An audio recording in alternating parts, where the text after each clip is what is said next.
Partie 3, chapitre 3. Février 2014. Partager des instants d'éternité. Début février, je partais, le sourire aux lèvres et des cernes sous les yeux, rejoindre ma sœur à Paris pour débuter notre fameux voyage vers l'Afrique du Sud. J'avais hâte. C'était la première fois qu'on se retrouvait juste toutes les deux pour un moment aussi long. Enfin presque. Nous partions avec son CE et certaines de ses collègues. À Paris, l'embarquement, le passage de la douane et de la sécurité dénotaient par rapport à mes précédents voyages. Il n'y avait étrangement pas âme qui vive dans les environs, comme si le lieu nous était dédié. Un passage par Londres et finalement nous étions au Cap, où un guide local nous attendait. L'enchaînement des visites, des temps de pause et des découvertes au coin d'une ruelle, la ville nous offrait son ambiance, ses odeurs et ses sons. Nous avons assisté à un petit concert improvisé par des vieux Sud-Africains sur une petite placette vers le front de mer. C'était coloré, vivant et très agréable. Une chaleur estivale nous accompagnait. Au Signal Hill, nous avons admiré la vue de la ville, étonnés par la ressemblance avec le climat méditerranéen. La même végétation, le même bruit de cigales dans le fond, et même quelques montagnes au loin nous faisaient penser à notre ville natale. La nuit tombait doucement, nos paupières également. Le lever du soleil nous a réveillés, début d'une journée placée sous le signe de la nature et des balades. J'avais une affection particulière et incompréhensible pour les otaries et les manchots. Alors cette journée-là m'a offert un bonheur simple. Nous avions rendez-vous avec une colonie d'otaries. Le visage fouetté par le vent sur une mer agitée, j'assistais à la parade de ces magnifiques animaux. Je les observais avec un regard ému. Mais les surprises n'étaient pas terminées. Une colonie de manchots s'était posée sur une plage non loin de là, suffisamment proche pour être admirée. Le lieu environnant était calme, les petits êtres s'étaient réfugiés en groupe pour se tenir chaud. J'étais aux anges. Le cap de Bonne-Espérance, les autruches et les antilopes du cap, le vent qui se déchaînait, je respirais les embruns et observais les surfeurs qui se battaient avec les rouleaux de l'eau. La faune et la flore nous accueillaient dans toute leur splendeur. La journée s'est achevée par les dégustations de 13 plats africains avec les doigts, au son des rires et des chansons. À notre arrivée à Durban, l'air était moite et l'ambiance bien différente. Nous avons profité de cette nouvelle ville pour nous retrouver à plusieurs, discuter, échanger. L'heure tournait et minuit a sonné. Minuit, une nouvelle date. Et avec elle, une nouvelle année pour ma sœur. Nous fêtions son anniversaire dans l'hémisphère sud. J'avais informé tout le monde et le fameux joyeux anniversaire était entonné le matin à son arrivée à la table du petit déjeuner. Nous avions un planning superbe pour cette journée particulière avec un safari maritime en territoire zoulou. Les étendues vastes et sans habitation s'ouvraient à nous. Quoi de mieux pour un anniversaire qu'une croisière sur la rivière aux hippopotames? Ces énormes animaux se délassaient dans la rivière en groupe, seuls, bâillant, dormant, surgissant par moments. Des oiseaux magnifiques, d'espèces variées, volaient dans notre champ de vision. Les couleurs de leurs ailes contrastaient avec le brun de la rivière. Un petit verre d'amarula pour compléter ce décor, j'étais dans un autre monde. Les émotions ont continué. Notre entrée dans le parc Luluwe nous réservait de belles surprises. Des girafes et des nyalas nous montraient les prémices de notre safari prévu le lendemain. Nous avons dormi dans le parc, dans des tentes au milieu de la nature. Le paysage sauvage à perte de vue, les bruits de la faune locale, le ciel étoilé, des rangers qui patrouillaient. Nous étions les animaux au milieu de ce parc où les animaux étaient les rois. J'étais complètement dépaysée et ravie de vivre cette expérience avec ma sœur. Le repas a clôturé cette journée de rêve. Des chants, des rires, du champagne pour fêter l'anniversaire et surtout, complètement imprévu, le groupe de danse local a invité ma sœur à participer au spectacle. Elle était magnifique à regarder, son sourire me rendait heureuse. Le lendemain, nous nous levions à 5 heures du matin pour profiter un maximum de l'occasion. Nous avons rejoint des rangers et depuis une Jeep bien protégée, nous avons débuté notre safari. Incroyable. Cette étendue sauvage, cette steppe verdoyante. Nous étions à l'affût, nos yeux aux aguets pour des rencontres étonnantes ou soudaines. Des phacochères, des zèbres, des girafes.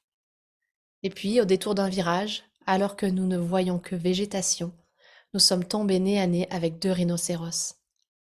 Sans vouloir les déranger, nous avons fait le tour en jeep et poursuivi notre route. D'un autre côté, un troupeau de buffles, des Nyala et des Impala. Je me sentais toute petite dans cette immensité. L'humain était juste un invité parmi les lieux et ne maîtrisait pas grand-chose. Notre route, notre avancée, dépendait des animaux. L'apothéose s'est déroulée sur un point de vue à 360 degrés sur le parc, à l'écoute du vent et des bruits de la nature. Le regard n'arrivait pas à tout capturer, alors j'ai fermé les yeux et juste choisi de ressentir, d'apprécier le moment, un instant d'éternité. Je découvrais une nouvelle facette de ma personnalité lors de notre passage dans le Swaziland. J'étais jusque-là enjouée mais assez réservée. Je ne me dévoilais pas trop. Un guide Swazi est monté dans le bus, très drôle et extrêmement vivant. Il nous a raconté son pays avec humour et enthousiasme et a choisi des personnes du bus pour faire l'interprète. L'une des participantes a donné mon nom au guide et je me suis donc retrouvée à l'avant du bus, avec lui, en train de traduire ses histoires et ses blagues. Je riais et faisais rire. J'adorais cette sensation étrange de traduire des morceaux de vie à ce groupe dont je faisais partie. Le rire m'a repris lorsque je me suis rendu compte que le guide parlait très bien français et avait joué le jeu pour créer une connexion avec le groupe. Son discours était magnifique. On apprenait en riant. Il avait réussi à nous faire écouter pendant plus de 2 heures sans que l'un d'entre nous n'ait envie de dormir. À la frontière, je demandai une photo pour me souvenir de cette rencontre humaine extraordinaire. Nous sortions du Swaziland pour rentrer à nouveau en Afrique du Sud et prendre la direction du parc Kruger. Une tente pour deux au milieu des grillages du parc, la faune sauvage nous entourait. Nous nous sommes levés aux aurores pour un safari. Les éléphants déboulaient des deux côtés de la route, impressionnants et en même temps si émouvants avec leurs petits. Je réalisais en les voyant courir, manger, être, que nous étions dans leur habitat, invités à pouvoir les voir évoluer sans interférer. J'étais au comble de la joie. Ma sœur était rayonnante. Je savourais cette harmonie du lever du soleil. Je discutais avec le ranger qui nous accompagnait et traduisais les informations à mes camarades. Au détour d'un chemin, le ranger a fait un arrêt soudain. Une hyène déromait au bord de la route. Nous avons observé et photographié cet instant de grâce. Des singes, des hippopotames, des hyènes, des lycaons et des antilopes. Je découvris une faune locale et des noms d'animaux inconnus. Au fur et à mesure des heures qui passaient, nous devenions plus fins dans notre observation. Nous étions à l'affût du moindre mouvement, de la plus mince différence de couleur. Nous cherchions des félins. Au bout d'un moment, nous avons aperçu d'autres jeeps agglutinés dans un coin du parc. En prenant les jumelles, nous pouvions apercevoir 3 guépards incroyables et magnifiques. En repartant, les récompenses pleuvaient de tous les côtés. Des gnous broutaient, des oiseaux très rares chantaient, les impalas couraient parallèlement à notre avancée. Et puis soudain, un éléphant en bord de route. Nous nous sommes arrêtés à une bonne distance pour ne pas perturber ses pas. À cet instant, un bruit dans notre dos. Nous avons tourné nos têtes sur le qui-vive. Rien. Mais j'avais cette sensation de nous sentir observés. Les rôles étaient inversés. Doucement, en tournant de nouveau le regard vers l'arrière, la surprise du jour. Un guépard sortait doucement de la végétation et se posait au milieu du chemin à quelques mètres de nous. Puis, tranquillement, il a repris sa route. L'éléphant a bougé pour faire place à un deuxième qui traversait devant nous. Tout était question de patience, de hasard et de chance. En fait, pas vraiment. J'apprendrai un peu plus tard sur mon chemin à voir la chance et le hasard différemment. La sensation était enivrante, un jeu de recherche soldé parfois par de longues minutes sans rien voir, et d'un coup la découverte d'une nouvelle espèce nous faisait exploser de joie, maîtrisée pour ne pas l'effrayer. Un safari du matin à la tombée de la nuit. Au crépuscule, les sens étaient exacerbés, les bruits environnants étranges à nos oreilles. Nous étions entourés. Le cou des girafes se détachait au loin, avec le coucher du soleil comme fond magique. La dernière étape se trouvait en haut d'une colline, où nous attendaient des rangers avec des petits verres d'amarula et de cherry. Nous fêtions cette magnifique expérience avec vue sur le parc. Je me sentais petite. La nature à perte de vue, les bruits autour. Les rangers formaient un cercle de protection et restaient concentrés. Descendre des jeeps alors que nous savions être au milieu des rhinocéros, éléphants, lions et autres ne nous rassurait pas, mais la vue était phénoménale. Nous avons assisté au coucher du soleil dans ce cadre extraordinaire.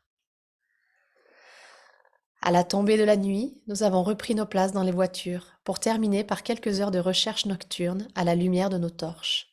La faune diurne avait laissé place à celle nocturne, intrigante, parfois un peu effrayante. Cobras, oiseaux, lapins. Retour au camp, des images plein la tête et plein les yeux. La soirée au bord du feu à la belle étoile a complété ce tableau. Des enfants. Nous avions tous retrouvé notre âme d'enfant. Le bonheur nous irradiait.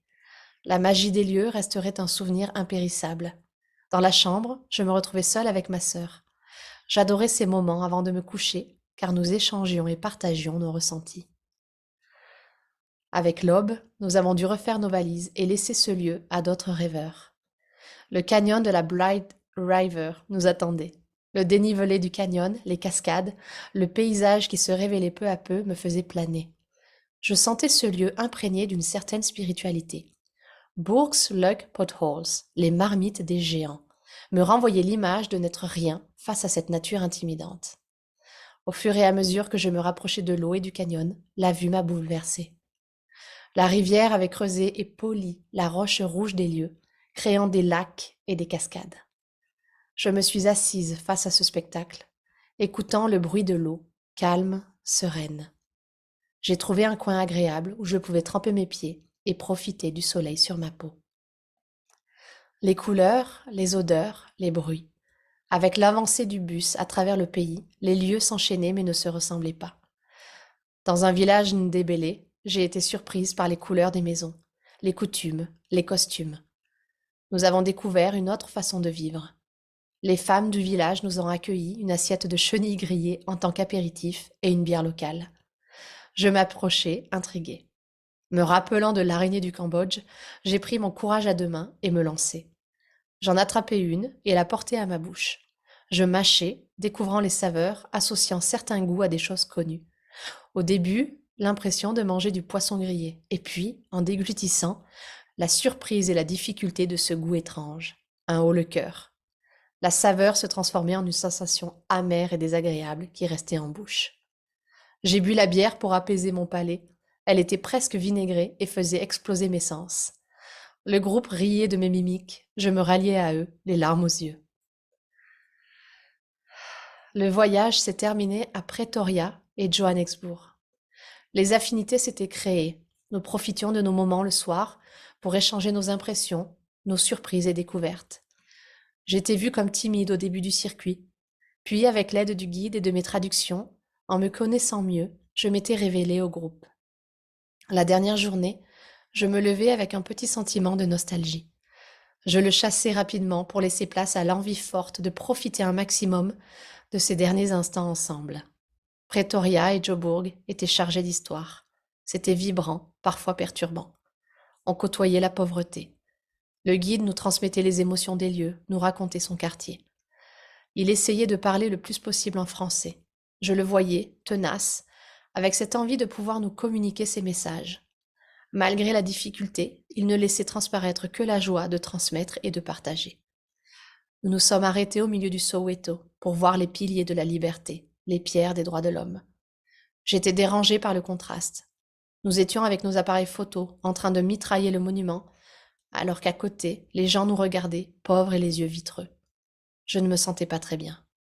Puis la maison de Mandela, les larmes dans les yeux du guide, qui a levé les poings vers le ciel en sautillant de joie lorsque nous lui avons fait part de notre gratitude.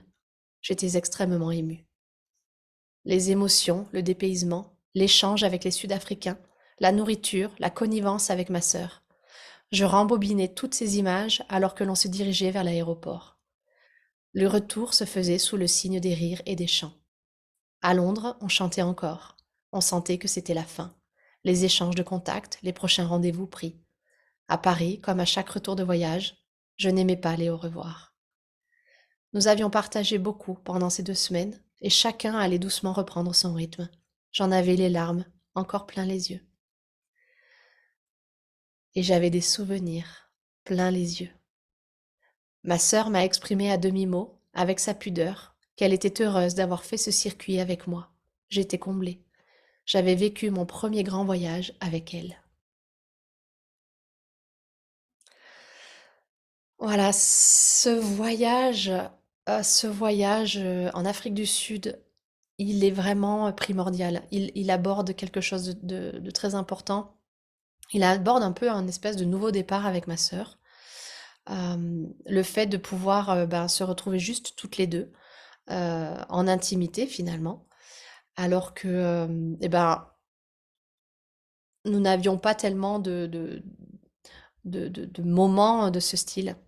Et puis c'est un peu aussi je dirais pas la revanche, mais la récompense vis-à-vis de tout le chemin parcouru parce qu'on devait partir ensemble en Thaïlande. Euh, et puis bah, finalement on part ensemble en Afrique du Sud. Et ce voyage est fabuleux. Il est fabuleux pour plusieurs raisons. La première, c'est le lien à la nature. Dans ce lieu, dans ce voyage, je change complètement de perspective par rapport à la nature. C'est-à-dire que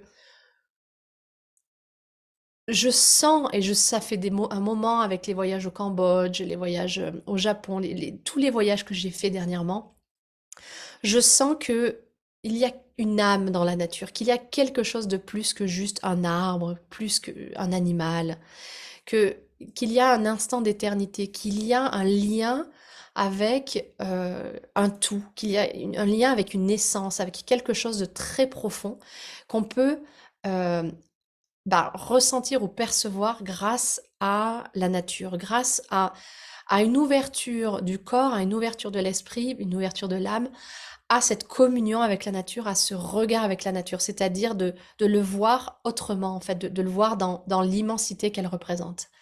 Un peu comme les anciens philosophes, comme les anciens, regarder le ciel, regarder les étoiles et se rendaient compte de leur petitesse face à l'immensité du cosmos. Et donc un peu le fait que nous sommes humains dans une infinité qui est bien, bien plus grande que nous. Ce rapport en fait au vivant, à la nature qu'être fabuleux, en tant qu'essence. Et j'en prends conscience de manière beaucoup plus profonde, on va dire que ça s'accentue en moi vis-à-vis du fait que je me retrouve dans une conscience inversée, c'est-à-dire que je me retrouve dans des lieux où l'homme, en fait, n'est pas, entre guillemets, le roi de la place. L'homme est juste un habitant, est juste un, je dirais pas un touriste, mais quelqu'un de passage dans l'habitat de la nature, dans l'habitat des animaux, dans l'habitat de la flore. Et donc mon rapport à la terre change. Je me rends compte du fait que je ne suis pas le roi de la terre en tant qu'humain, que je cohabite en fait avec le vivant, qu'il y a des espaces, et heureusement d'ailleurs, où l'humain en fait n'est vraiment que passager, n'est que euh, sa trace n'est pas spécialement impactante pour la nature, pour le reste de l'espace présent. Et là, je m'en rends compte. Je m'en rends compte avec le fait que bah, tous mes sens sont complètement euh, déboussolés, sont complètement mis à contribution entre mon regard. En fait, je me retrouve avec un regard à perte de vue. Et d'ailleurs, je le dis, c'est tellement immense pour mes yeux que je les ferme. Je décide de les fermer pour ressentir en fait tout ce qui m'entoure. Ça, c'est quelque chose que je vous invite à faire. C'est-à-dire de regarder le monde avec un autre regard, et puis à un moment donné, de fermer les yeux pour ressentir votre présence dans ce monde, dans cette nature, dans ce plus grand que vous. Et les yeux, il n'y a pas que les yeux, il y a les odeurs, il y a les goûts, il y a les bruits, les sons. Tout tout en fait génère de la découverte, tout génère en fait une sensation, et c'est là que c'est intéressant, qui n'est pas du tout inconfortable, mais au contraire, qui me donne l'impression de m'agrandir, de faire partie de plus grand que mon quotidien, et que du fait que je fais partie du monde, que waouh, c'est magique. Et que, en fait, l'autre que je rencontre au détour d'une ruelle, au détour d'un chemin, au détour d'un village, l'autre me regarde avec ses propres yeux, sa propre histoire, et qu'en fait, il m'apporte une autre vision du monde. Et c'est là où, en fait, avec tous les voyages, et notamment également avec ce voyage en Afrique du Sud, parce que tout ce qui est culture plutôt africaine, je ne connaissais pas. J'avais plutôt une vision, en fait, des États-Unis, j'avais été visiter l'Asie, et là, je me retrouve en Afrique. Et là, je, je, je me rends compte, en fait, de la diversité riche de la vie, de l'humain, mais pas que de l'humain et de tous les êtres dans toutes les formes qu'ils soient, que ce soit des êtres humains ou des êtres animaux ou des êtres végétaux, je me rends compte de la richesse du monde, de la richesse de la vie. Tout ça, en plus, c'est complètement exacerbé par le fait que je le vis avec ma sœur et que il y a dans ce voyage, il y a une part de moi en fait qui se transcende à l'intérieur. J'ai l'impression qu'il y a une expansion intérieure. C'est très très très particulier. Donc je vous invite à vous connecter à ça. Alors moi, je suis partie, je l'ai fait avec le voyage en Afrique du Sud et puis tous mes voyages en Asie. En fait, je l'ai retrouvé dans la nature ici, hein, en France, quand j'étais en montagne, quand j'étais dans les petits canyons qu'il y a sur la Côte d'Azur. On a ces lieux à côté de nous. Moi, je suis allée les chercher loin et en même temps, c'était vraiment ce besoin d'expansion extérieure qui a permis une expansion intérieure. Et en fait, c'est un jeu, c'est un cercle vertueux, c'est-à-dire qu'à un moment donné, mon expansion intérieure me permet l'expansion extérieure. Donc c'est une espèce de va-et-vient entre les deux. Et ce voyage en Afrique me permet également de vivre des contrastes. Les contrastes et de pouvoir ressentir à l'intérieur mon alignement ou mon désalignement. Et un des très forts contrastes que j'ai pu vivre, c'était effectivement à Joburg, euh, à Soweto, où on se retrouve au milieu des piliers de la liberté, donc, et enfin, je pouvais sentir, et puis mes camarades aussi, on pouvait sentir l'énergie de ce lieu, chargé d'histoire, quelque chose vraiment de très profond par rapport à l'apartheid, par rapport à tout ça, on pouvait sentir. Et nous, on est là en mode touriste, en train de prendre des photos de ça, et à côté, mais à 1,5 mètre, je vois ces personnes d'une extrême pauvreté, avec des yeux qui sont complètement vitreux. Et là, je me rends compte du fait que, ok, là, bah, je range mon appareil photo. Parce que je me rends compte que ce n'est pas approprié, en tout cas pour moi. Et je reconnais et j'accueille et j'accepte que les autres continuent à faire ça, mais moi, c'est plus approprié. Donc c'est de sentir en fait sans jugement, dans l'accueil, dans l'indulgence, ce qui vient à l'intérieur de soi et de dire ok, en conscience, là je me sens pas très bien de ce que je suis en train de faire, je change. Dans ce chapitre, je parle également du fait de célébrer les événements, de célébrer le fait d'être ensemble. J'en parle de manière un peu voilée avec la notion des anniversaires. Je sais qu'il y a des personnes qui n'aiment pas fêter leur anniversaire et c'est parfaitement OK. Moi, je trouve que c'est un moment en fait de célébration de notre incarnation sur Terre. C'est un moment de célébration de notre choix de venir ici. C'est un moment de célébration de la vie. Et en même temps, tous les jours sont des moments de célébration de la vie. Et je m'en rends compte en fait parce que chaque moment perçu, chaque moment vécu dans l'instant présent était un cadeau. Initialement, quand j'ai écrit ce chapitre, j'avais écrit que le cadeau allait arriver le jour où on allait faire le safari à Kruger et le safari après après l'anniversaire de ma sœur. Et en relisant ce chapitre, je me suis dit, mais non, le cadeau n'était pas en faisant le safari. Le cadeau, il était à chaque moment, à chaque instant de ce voyage. Et en le lisant, en relisant le texte, eh bien, j'ai vu tous les cadeaux qui se cachaient derrière chaque moment, derrière chaque vision, derrière chaque surprise, derrière chaque émotion également. Et je m'en suis rendu compte en relisant, parce qu'à l'époque, je ne m'en rendais pas compte. Donc, je vous invite à prendre et à voir les cadeaux de la vie au moment où ils se présentent, c'est-à-dire à l'instant présent. Ce qui m'amène à un autre sujet qui est le hasard et la chance. En lisant ce texte, je rigole parce que je reprends le fil de la journée où on se retrouve à vouloir chercher des guépards et des félins.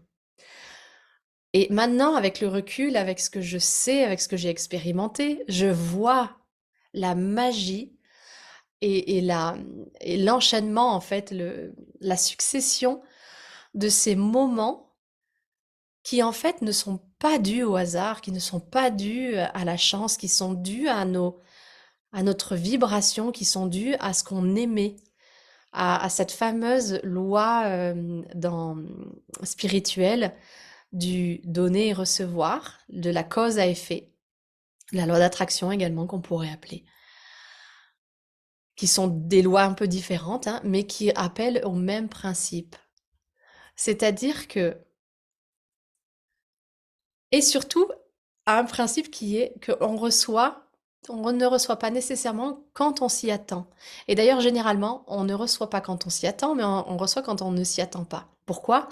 Parce que la résistance, elle n'est plus là. Quand on n'attend pas quelque chose, en fait, on ouvre le champ à recevoir. On est dans le lâcher-prise, on est dans la fluidité de la réception. Ce qui fait que, un exemple hyper concret, nous étions en train de chercher ces félins. Et on entend à la radio que, a priori, il y a des félins qui sont à un endroit donné. Donc on y va et puis on se retrouve avec les jeeps qui sont complètement entassés, agglutinés autour d'un arbre. Et on nous dit, oui, oui, il y a des félins là-bas qui sont à je sais pas combien de centaines et centaines de mètres. On est obligé de prendre des jumelles pour les voir. Et on est assez content hein, de nous quand même. On se dit, bah voilà, on a vu des félins, c'est cool. On repart. Et on est un peu en mode, ok, bah lâcher prise, on va savourons toutes les surprises, tous les cadeaux que la vie nous propose. Là-dessus, un éléphant au bord de la route, mais qui est vraiment posé au bord de la route, et donc on s'arrête. On s'arrête. C'est un peu comme si l'éléphant, il nous avait, euh, c'est pas fermé le chemin, mais il nous avait demandé, enfin, il était là pour nous dire, arrêtez-vous ici. Ok, on s'arrête. Et là, derrière, on sent une présence. Il y a quelque chose qui bouge. On se retourne, et qu'est-ce qu'on voit? Un guépard, qui est à 1,5 m de nous. C'est-à-dire quand on ne s'y attend pas, le guépard est là. Et il est à 1,5 m de nous et on est les seuls, la seule Jeep à cet endroit-là. Et c'est un peu merci l'éléphant. J'ai savouré ta présence, j'ai savouré ta rencontre, j'ai savouré de te voir, j'ai pris le temps de t'honorer, de te remercier. Et en fait, tu étais un cadeau. Toi, tu étais un cadeau, éléphant. Et en même temps, tu étais un signe, un espèce de point d'arrêt pour nous faire vivre un deuxième cadeau, qui était le guépard. Et c'est important ce que je vous transmets là, parce qu'on peut le mettre, on peut le transposer dans plein de choses dans nos vies. C'est-à-dire que le cadeau, ce n'était pas le guépard. Le cadeau, c'était l'éléphant qui nous a menés au cadeau suivant, qui était le guépard. L'éléphant, je ne le vois pas comme une étape vers le guépard. L'éléphant, je le vois comme le cadeau, comme le miracle, comme la gratitude qui nous amène à un deuxième cadeau, gratitude, reconnaissance. C'est ça. C'est ça. Est-ce que c'est du hasard? Est-ce que c'est la chance? Je n'y crois pas. Je pense que avec avec le temps, avec le chemin spirituel, avec le chemin énergétique, avec le fait de voir le monde d'une autre manière, on peut se mettre au diapason avec l'univers. On peut se mettre au diapason avec ce qui nous entoure. On peut se mettre complètement en harmonie vibratoire avec le chant. Se mettant en harmonie, en diapason, en fait, notre âme nous guide. Et c'est un peu, en fait, le fait d'émettre un désir non chargé de force, d'obsession et de contrôle, mais plutôt un désir avec la joie de le créer, avec la joie d'être. Ça aimer ce désir-là. Et puis derrière, je suis les signes. Et chaque signe est un cadeau. Chaque signe est magique. Et il n'y a pas de hasard, il n'y a pas de chance. Il y a des opportunités que nous nous sommes créées en nous mettant complètement au diapason avec l'univers, avec ce qui nous entoure.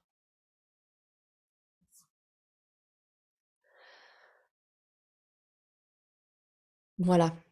Je pourrais dire plein d'autres choses sur ce chapitre. Je vais en rester là. Je vous laisse vous aussi partager ce que vous ressentez, ce que vous voyez dans ce que je transmets. Ça serait avec une grande joie de partager et de cheminer encore un petit peu ensemble. Je vous souhaite une très belle journée.